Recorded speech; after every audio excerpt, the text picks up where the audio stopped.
पुढची एक मोठी बातमी पाहूयात। राज्य शालेय शिक्षण विभागाने जारी केलेल्या नवीन निर्देशांनुसार महाराष्ट्रातील शाळांना आता कठोर बाल सुरक्षा चौकटीचं पालन करावं लागेल, ज्यामध्ये शारीरिक शिक्षा आणि मानसिक छळांवरती बंदी घालण्यात आलेली आहे। कर्मचारी आणि विद्यार्थ्यांमधील खासगी संवाद हा मर्यादित करण्यात आलाय आणि गंभीर प्रकरणांमध्ये पोलिसांना वेळेवरती तक्रार करणं हे अनिवार्य करण्यात आलंय। वसईतील एका शाळेत 6वीच्या विद्यार्थिनीला उशिरा आल्याबद्दल 100 उठाबशा काढायला लावलेल्या होत्या आणि यामध्ये तिचा मृत्यूही झालेला होता। दरम्यान त्या वसईतल्या शाळेची नोंदणी ही आता रद्द करण्यात आली। या शाळेतल्या धक्कादायक प्रकारानंतर महाराष्ट्र शालेय विद्यार्थ्यांच्या सुरक्षेचे नियम हे आता अधिक कडक करण्यात आलेत।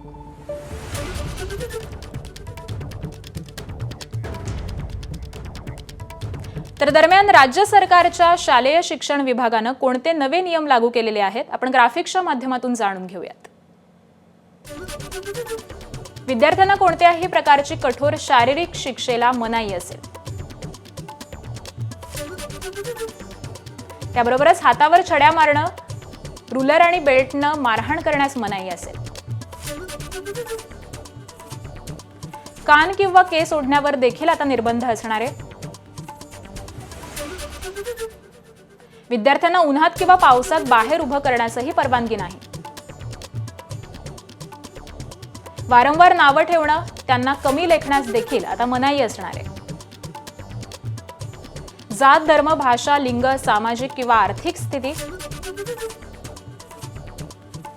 अपंगत्व किंवा शैक्षणिक कामगिरीवरती आधारित भेदभावावर देखील मनाई असेल। विद्यार्थ्यांशी आदराने आणि सौम्य भाषेत संवाद साधला पाहिजे। पालकांच्या पूर्व परवानगीशिवाय विद्यार्थ्यांचे फोटो किंवा व्हिडिओ काढण्यावर देखील मनाई असणार आहे। एबीपी माझा, उघडा डोळे बघा नीट।